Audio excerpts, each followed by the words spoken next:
বন্ধুরা, যা আমাদের ভাগ্যে থাকে আমরা কি তাই পেয়ে থাকি, নাকি ভাগ্যকে বদলানো যায়? আসুন ছোট্ট একটি গল্পের মাধ্যমে জানি। গল্পটি খুবই ভালো, তাই শেষ পর্যন্ত অবশ্যই দেখবেন।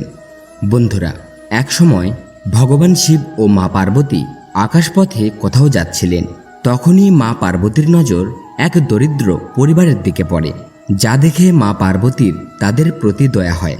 তাই তিনি ভগবান শিবকে বললেন, হে ভগবান, আপনি তো দয়ানিধান, দেবাদিদেব মহাদেব, তাহলে এই দরিদ্র পরিবারের প্রতি আপনার দয়া নেই কেন? ভগবান শিব মুচকি হেসে বললেন, হে দেবী, এটি তাদেরই কর্ম দ্বারা তৈরি করা ভাগ্য। তবে তুমি যদি যেতে চাও তাহলে অবশ্যই আমি তাদের সাহায্য করব। তখন মা পার্বতী ওই গরিব পরিবারকে একটি করে বর দেওয়ার জন্য ভগবান শিবকে রাজি করালেন।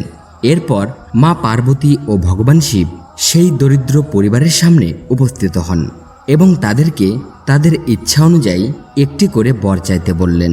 এই কথা শুনে সবাই খুশি হলো। সেই পরিবারে কেবল 3 জনই সদস্য ছিল, স্বামী স্ত্রী এবং তাদের এক ছেলে। সবার আগে মহিলাটি ভগবান শিবকে বললেন, হে ভগবান, একজন নারীর কাছে তার সৌন্দর্যই সবচেয়ে বড় সম্পদ। অতএব আমাকে এই পৃথিবীর সবচেয়ে সুন্দরী নারী বানিয়ে দিন। ভগবান শিব তথাস্তু বললেন। আর ওই মহিলা খুবই সুন্দরী এক কুমারীতে রূপান্তরিত হলো।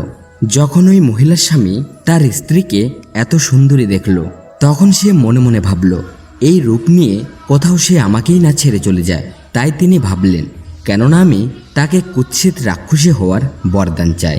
এবং তিনি ভগবান শিবকে বললেন, হে প্রভু, আমার স্ত্রীকে কুৎসিত রাক্ষসী রূপে পরিণত করে দিন। ভগবান শিব তথাস্তু বললেন এবং ওই সুন্দরী মহিলা এক রাক্ষসীতে পরিণত হয়। মায়ের এমন ভয়ঙ্কর রূপ দেখে ছেলে ভয় পেয়ে গেল আর কান্না করতে লাগলো। তখন ভগবান শিব বলেন, হে পুত্র, তোমার বর এখনো বাকি রয়েছে, তুমি তোমার বর চাও। তখন ওই পুত্র কেঁদে কেঁদে বলল, হে প্রভু, আমার মা আগে যেমন ছিল আবার তেমনই করে দিন। ভগবান শিব তথাস্তু বললেন এবং ওই মহিলা আবার তার আগের রূপে ফিরে এলো। 3 জনের দ্বারাই বর চাওয়া হয়েছিল, কিন্তু তাদের অবস্থা তেমনই আছে, আগে যেমন ছিল।